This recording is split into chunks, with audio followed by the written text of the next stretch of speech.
POCO F6. This could be your next phone for the next few days. Totoo ba yun? Now, just like any Xiaomi phone, the POCO F6 is also a beast in terms of specs. This thing is powered by a Snapdragon 8S Gen 3 processor. Flagship na ba yun? And meron pa siyang UFS 4.0 storage. The latest na po yan. Mabilis ang install, mabilis ang loading, and transferring of files up to 1 terabyte. May 5,000 mAh battery and 90 watts fast charging. Sa wakas, 67 watts last time. Again, best-in-class display. 120Hz AMOLED, 68 billion colors, Dolby Vision, HDR10 support, the works. Also, very decent ang kanyang camera. Pero Vince, ang tanong, nahirapan kasi akong pumili between the X6 Pro and the POCO F6.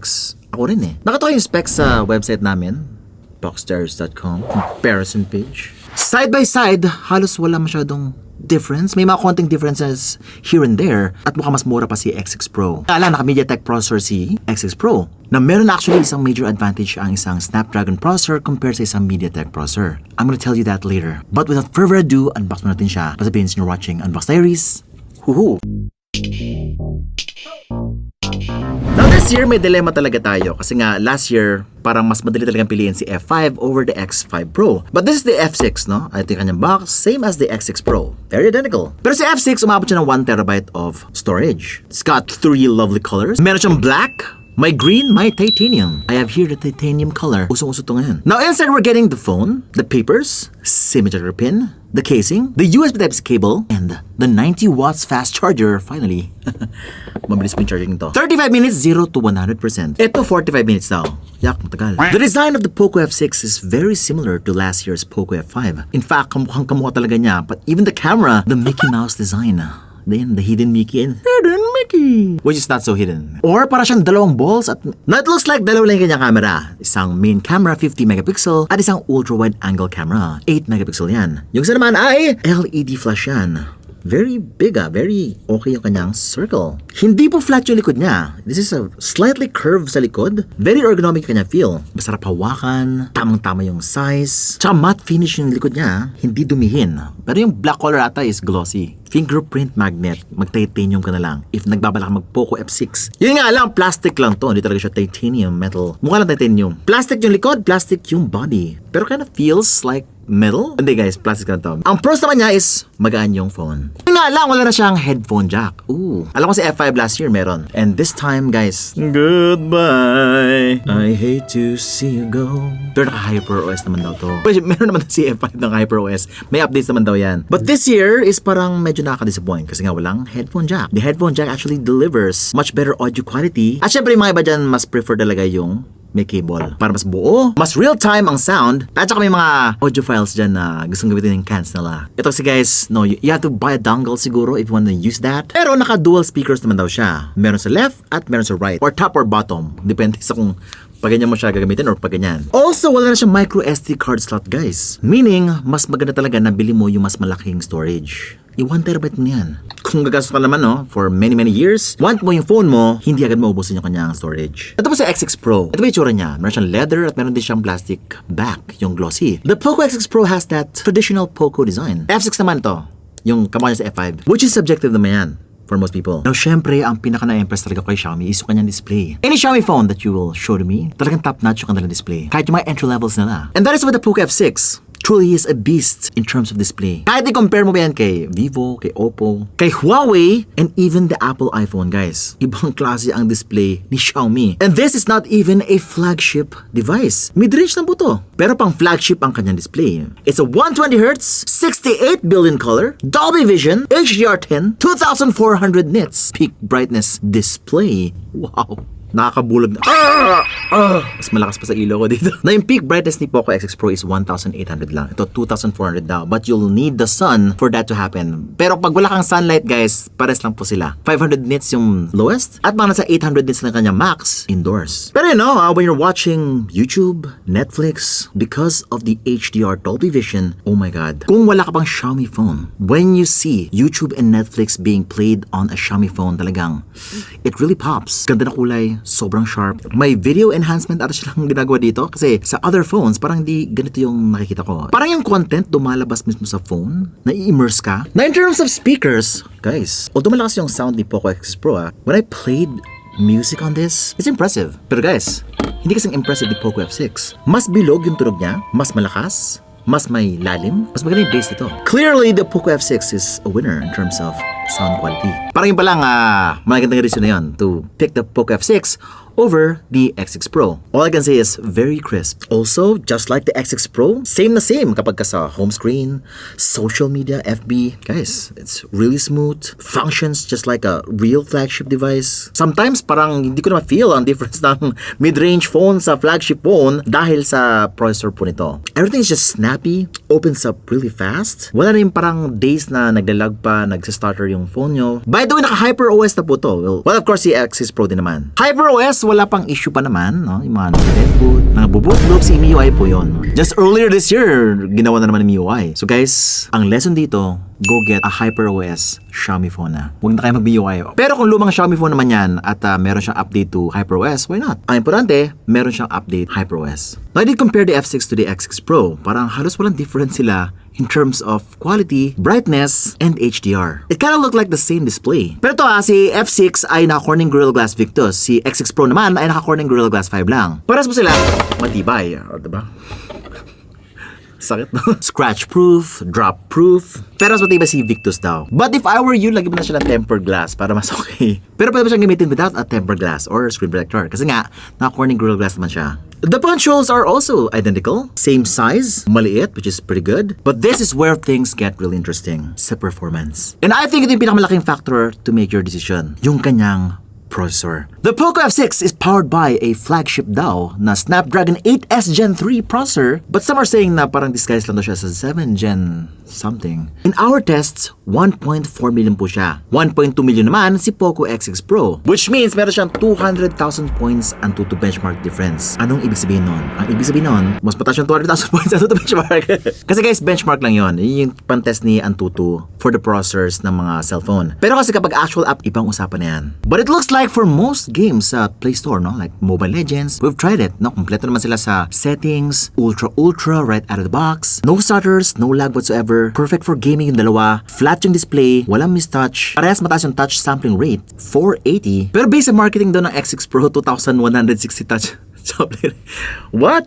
Hindi po totoo yun. Kasi nga, we actually tested it out. We reviewed it and it's only parang 480, 500 lang po. No? Same as the POCO F6. Pero maximum yan sa gaming. Pero kasi siyang game mode dito, yung Game Turbo. Kapag naka-Game Turbo, minamaximize niya yung kanyang touch sampling rate. Umabot na hanggang 480. Pero by default, 240Hz lang po silang dalawa. Sa home screen, sa social media. Kasi hindi mo makailangan na sobrang touch sampling rate kapag ka nag-swipe ka sa screen. Competitive Facebook swiping. Doon sa mga games daw siguro doon sa Facebook. Candy Crush. Mas mabilis yung pindot mo. Touch accuracy kailangan. Or pang power tap sa TikTok. Simplistic power. Ano? Tama. Dapat Game Turbo rin yung TikTok app. Yung mga devs nakikinig ba kayo? Now, if the game is not that heavy, hindi mo talaga ma-feel yung difference. Mobile Legends, Call of Duty, same na same pala sila sa Call of Duty yung kanya settings. Grabe. Very smooth, parang it's hard to see the difference between the two if both kaya talagang i-push yung game to its max. HOK ito, no problem whatsoever. Very smooth. Siguro sa Genshin Impact na talaga nagkakatalo. Now, this game is the benchmark talaga ng mga mid-range or flagship devices. Now, since the game requires more optimization, more storage, more CPU-intensive tasks, talaga mag-play ng malaking role yung CPU nyo dito or processor. At napansin namin, well, umabot man lagi ng 60 FPS si X6 Pro. Yun yung maganda doon. Pero kasi nagdidip siya ng 50 or 40 kapag may mga boss fights. Ayun na naman. Pero most of it, kapag konti lang naman yung pangyari, 60 siya madalas. Na si POCO F6 napansin namin na mas consistent siya. Can reach 60 FPS most of the time. And if that really matters to you, then go for it. Pero kung nag-ML ka lang, baka this might not even be a worthwhile investment. Pero kung Genshin Impact talaga, kailangan mo talaga kumuha ng POCO F6. And one more thing, ito sabi ko nung una. Guys, if nagbabala ka mag-emulate, wag kang bibili ng MediaTek processor. Snapdragon lang po. Because yung mga developers ng mga MU na yan, Snapdragon talaga ang gusto nila. May bias sila sa Snapdragon. Pero yun, Snapdragon is the least na may crash. The most likely na matatapos mo yung game without bugs, it is this phone. A Snapdragon 8S Gen 3 processor. I know a lot of you guys are doubting this processor, no? Now, the Snapdragon 8S Gen 3 is a 4nm chipset, much like the MediaTek 8300 Ultimate. It's not as powerful as the Snapdragon 8 Gen 2. Ba't ganun kasi yung pangalan? Nilito tuloy yung mga tao. 8S Gen 3, dapat mas mabilis yun. Kasi nga SS is for speed. iPhone 6, 6S, 7, 7S, mas mabilis yung S kaysa walang S. Doon na sila pumalya sa marketing. If they branded this as Snapdragon 8 Gen -2. Pwede pa. Pero in reality, it's actually a performer. And if you want the most affordable flagship like, I'm not gonna show you yung mga emulate ni ni Pokemon na tirahin ako Nintendo dito.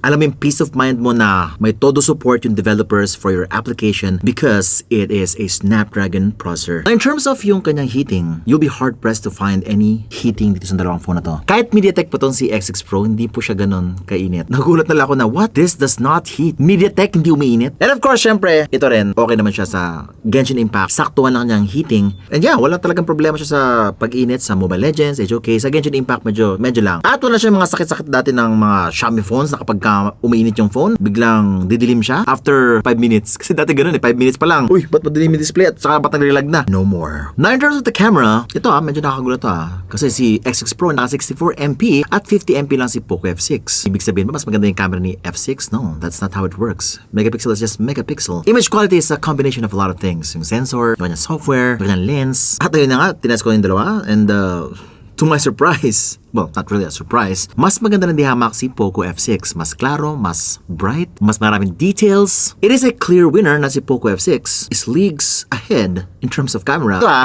ang camera yung most expensive part ng isang device. At feeling ko yun yung reason kung bakit gusto ng mga brands na magbayad ka pa na mas malaki kapag gusto mo ng mas magandang camera. Di ba nga, may mga flagship killer dyan na Snapdragon 8, mid-range lang, 20K. Same na siya sa performance ni S24 Ultra, iPhone 15, 16. Nagkakatulong na lang sa camera. And if camera is a big deal to you, talagang want mo yung ganda, yung flexibility, yung versatility ng POCO F6, then this is a no-brainer. I think dito talaga clearly nanalo si POCO F6 over the X6 Pro. The X6 Pro has a pretty okay lang na camera. It's very vibrant, very smartphone look talaga siya. Over-sharpening na nangyayari yan dyan. F6 looks like a pro camera to me. At ito sa selfie camera, oh my god, 20 megapixel versus 16 megapixel. POCO F6 guys, oh my god. Ang smooth, ang pogi na natin, ang fresh. Tapos paglipat ko sa POCO X6 Pro, ba't ang red ng mukha ko? Parang namamaga. Parang monay. What is this? POCO X6 Pro.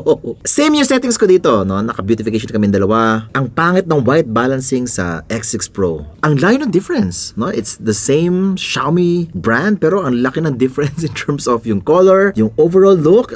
Mukhang mataba masyado dito sa X6 Pro. Pero wala silang pares na watermark. Ganun po talaga sa Xiaomi. Wala pong watermark sa selfie. And it also shows sa video guys. Talagang lamang na lamang po talaga si F6 in terms of camera. Oh my god, tinan mo yung texture ng damit ni Sean. Oh my god. See that? Ang soft dito sa X6 Pro.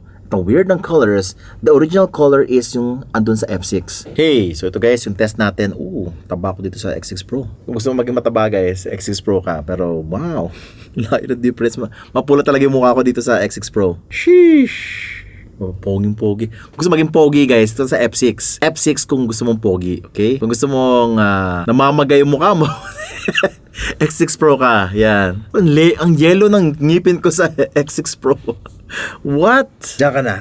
Also, the major advantage pa ni POCO F6 is it can shoot up to 4K 60 frames per second compared sa 4K 30 FPS lang ni X6 Pro. Saka may electronic viewfinder option siya dito, si F6. You can change the exposure ng viewfinder mo. Mas marami kang settings na available for the F6. You can be much more professional with this. Speaking of professional, may histogram pa. Itong kay F6, wala pong histogram si X6 Pro. Meaning, it's not even a match, guys. When it comes to the camera, walang sinabi si X6 Pro kay F6. Now, the POCO F6 is a very divisive smartphone. Kahit sa sariling lineup lang ni Xiaomi. Kasi this year, mukhang si Xiaomi lang ang kayang tumalo sa sarili niya. But at least for the 10,000 to 20,000 above, siya lang. Many are considering buying the F6 over the X6 Pro. Pero kasi, syempre, on paper, parang halos pares na sila. Antutu benchmark, gaming. Pero kasi guys, kung gusto nyo talaga ng reliable na emulate device, mas magandang camera, no doubt, F6. Mas matibay na display. Ito, mas mabilis yung charging. Ito. Pero kung lahat naman na sinabi ko ay hindi naman important sa inyo, na nagigame ka naman talaga, or watching YouTube, social media, then this will definitely suffice for most of your needs. POCO X6 Pro. But for most power users out there,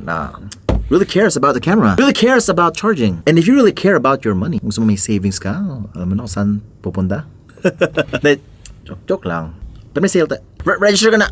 Ba't di ka pa nag-register? POCO F6, mukhang sulit naman. Especially kung nakuha ng malaking discount this Christmas. I-get mo yan if malaki yung savings mo. Pero kung SRP siguro, definitely, this could still be king. Pero with a big discount, dito ako.